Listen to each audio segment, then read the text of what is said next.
Mobile पकड व्यवस्थित.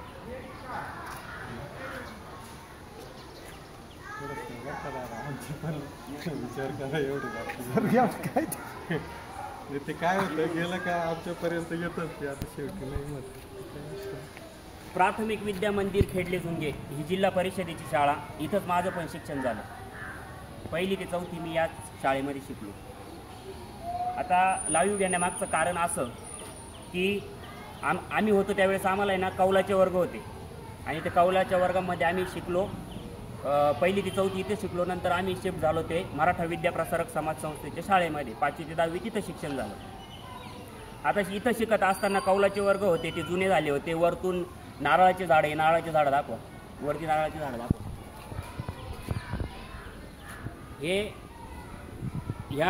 ह्या नारळ त्या कौलांवरती पडायचे. ते शाळेमध्ये पण पडायचे. ती गोष्ट लक्षात घेऊन नवीन इमारतीचा प्रस्ताव देण्यात आला आणि ही नवीन इमारत झेडपी मार्फत मंजूर झाली ना. जिल्हा परिषदेमार्फत मंजूर झाली आणि या खोल्यांचे कामं करण्यात आली.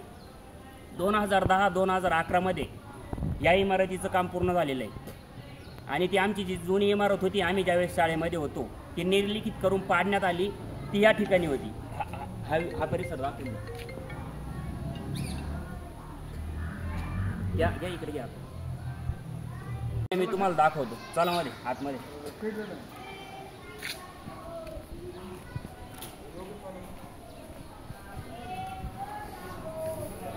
सर हा वर्ग कितवीचा आहे? 2री. 1ली कुठं आहे? 1ली त्या साईडला. हा 2रीचा वर्ग.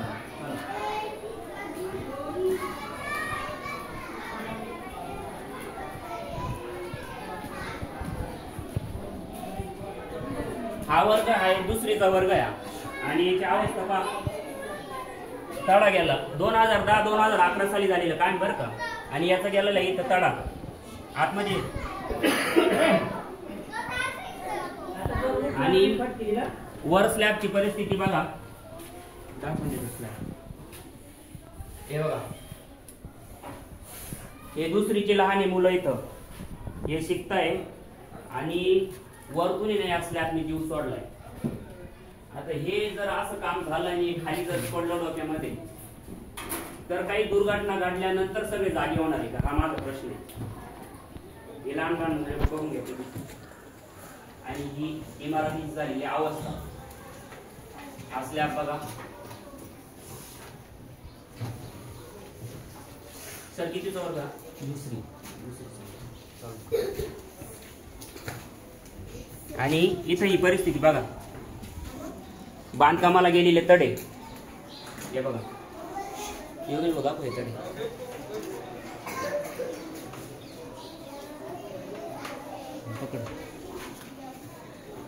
आता ही सगळी परिस्थिती उघड करण्यामागचं कारण काय माहिती का?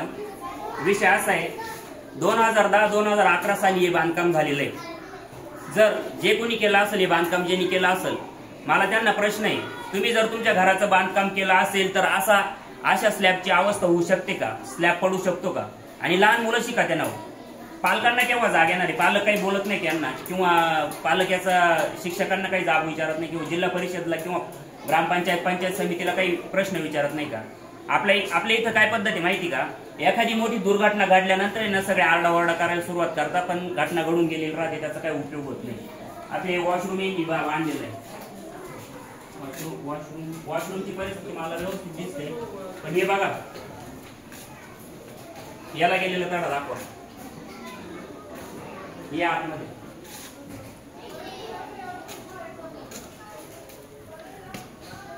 वर भिंती बघा. व्हिडिओ चालू नाही होता बस दाखव.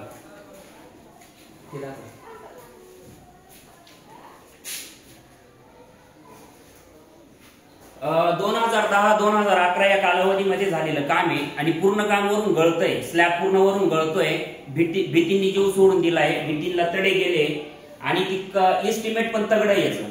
असं नाही का पैसा आला नाही आणि काम व्यवस्थित झालं नाही. इस्टिमेट पण तगडं आहे. इस्टिमेट पण मी तुम्हाला दाखवून देणार आहे पण त्याआधी मी तुम्हाला ही सगळी परिस्थिती दाखवतो. हे काय कम्प्युटर रूम आहे का सर? हो कम्प्युटर आहे ना. विद्यार्थी शिकताना याच्यात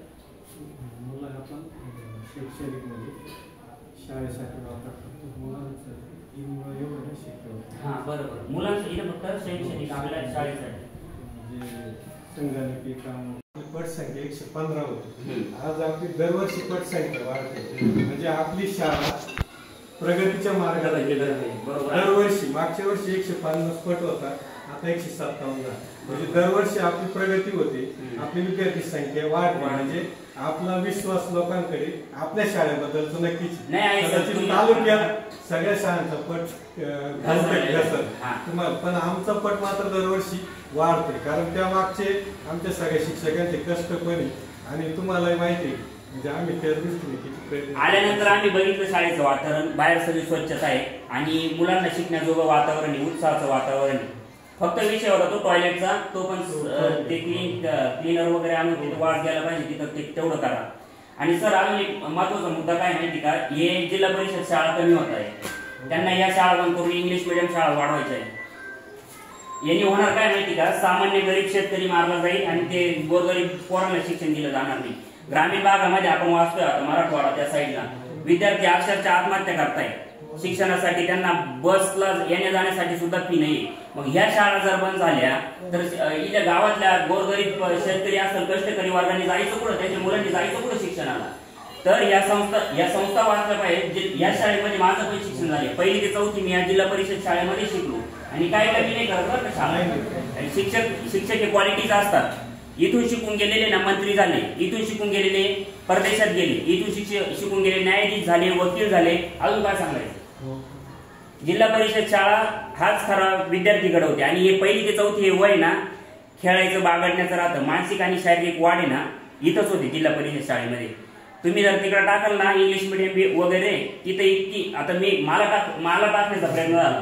पहिले मी तिकडे केली काय वैनदेव विद्या मंदिर निफाड म्हणजे माझं शिक्षण झालं, पण ते म्हणजे आम्ही अनुभवलंय म्हणून मी बोलू शकतो. ते झालं ते काही खरं नाही. जिल्हा परिषद शाळा हीच आई आहे शिक्षणाची आणि ती जगली पाहिजे याच्यासाठी आमचे प्रयत्न आहे आणि ती आम्ही जगवणार. दुःख याच गोष्टीचं झालं का लक्ष नाही का हो सर. जर याचा शिक्षण सम्राट असता, आपण शिक्षण माफिया म्हणतो, एखादा शिक्षण माफिया असता लोक पागल.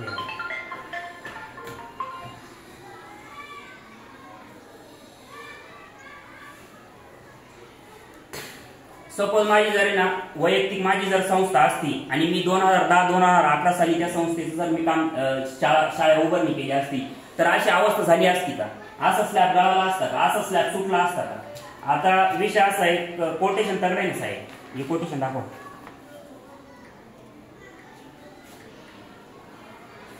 इथं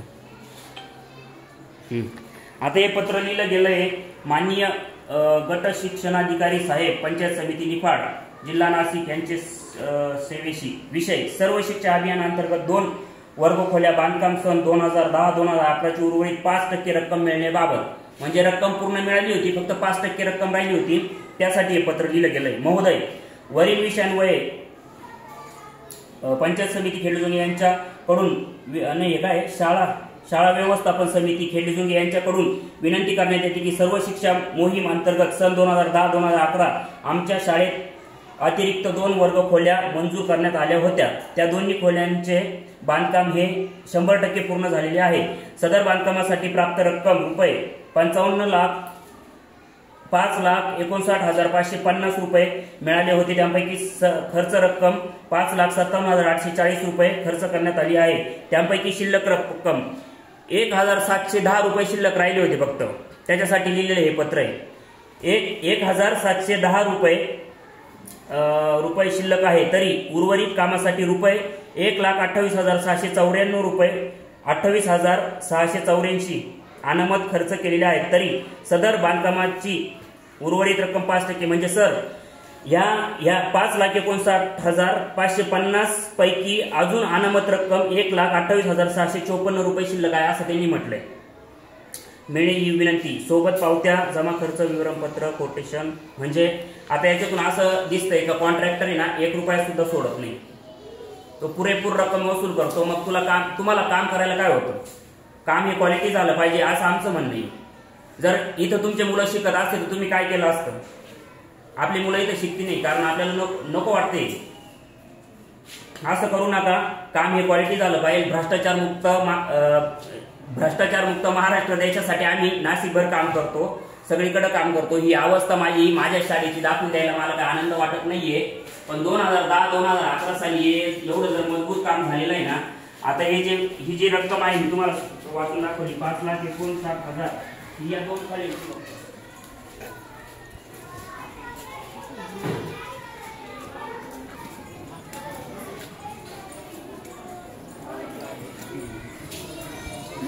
आणि हा तिसरी हे दोन वर्ग बांधले पाहिजे. यांचं काय अडचण नाही. 5,59,000 मध्ये हे वर्ग 2 बांधण्यात आले. यांची परिस्थिती एकदम चांगली आहे. नाही परिस्थिती चांगली नाही. यांनी पण जीव तोडला, इथून मोठा धडा गेला.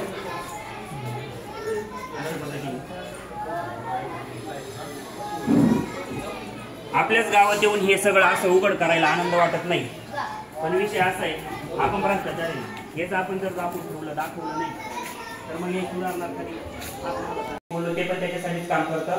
तुम्हाला कम्प्युटर दिले जाते आणि द्यायचं काम माझं उपलब्ध करून देतो मी. काय विषय आम्ही ओके शिकवायचं काम आहेच नाही. शिकवा 3 आहे ना, फक्त शाळेत मुलांना काही प्रमाणात एवढं शक्य तेवढं केलं, चालू आहे प्रयत्न. पण ती संख्येच्या मानाने शिकवा. सर काय झालंय माहिती का, हा लाईव्ह येण्यामागचं कारण काय माहिती का, जिल्हा परिषदेच्या शाळा बंद होते. ही गोष्ट माहिती का, सरकार शाळा बंद करतंय. का बंद करतंय माहिती का, त्यांना हे संपवून त्यांना त्यांच्या तुंब्या भरायच्या, त्यांचे खिशे त्यांना भरायचे. त्यांच्या सगळ्या मोठमोठ्या शाळा त्यांच्या संस्था मालक हे शिक्षण महर्षी म्हणून आपण ऐकलंय, शिक्षण सम्राट म्हणून आपण ऐकलंय. आता उदय झालाय हा शिक्षण माफियांचा. शिक्षण माफिया काय मोबाईल आहे ना, असं मोबाईल सर ही कम्प्युटर रूमच इथं आणि इथं आपण कम्प्युटर ठेवत जाऊ. पण आता हे जे किती कम्प्युटर 1 2 3 कम्प्युटर आहे ना, यामध्ये ना विद्यार्थ्यांना शिकवण्यास सरांनी सुरुवात करावी. आणि सरांना अजून लागतंय 10 कम्प्युटर. तर मानव उत्थान मंच आणि निर्भय महाराष्ट्र पार्टीचे जितेंद्र भावे सर यांनी आम्हाला काय काम करता येईल त्याच्यावर आम्ही आता ऑनलाईन सरांचे पोर्टल वगैरे अनेक प्रकारची माहिती तयार करावी. विद्यार्थी संख्या किती? 170. 170. आणि काय माहिती तयार करता तुम्ही? आपले विद्यार्थ्यांच्या संबंधित पोर्टल शाळेचे वेगवेगळ्या प्रकारचे लॉगिंग असतात, सगळे विद्यार्थ्यांची माहिती तेवढंच ना 157 ना अनेक प्रकारचे नाही. ते आम्ही सगळं बंद करायला लावू. इथे विद्यार्थी शिकले पाहिजे. ते रिकामं काम दिलं असेल ना तुम्हाला काही करायचं याच्यावरती, तर ते आम्ही बंद करू. विद्यार्थी कॅटलॉग वगैरे तुम्ही काय तुमचं रजिस्टर मेंटेन असेल. आणि 157 मुलं आहे आपले. 157 मुलांचा डाटा त्याच्यात लोड करा आणि बाकीची कामं करा. आणि विद्यार्थी इथे शिकले आहे. तुम्हाला कम्प्युटर किती लागला नाही सांगा ना. विद्यार्थी 157 विद्यार्थी बरोबर ठीक आहे. त्याच्यासाठी PC नाही अवेलेबल, ठीक आहे, काय प्रॉब्लेम नाही. कोणते रूम कम्प्युटर रूम दुसरं सांगा. वर्ग मला चालू करून दाखवा बरं कम्प्युटर. ते सरकारी काम सगळे बंद राहतात मोस्टली. बोलत असलो ना तिकडे यायचं, बोलत असलो असं आणि सरळ पकड ना मोबाईल.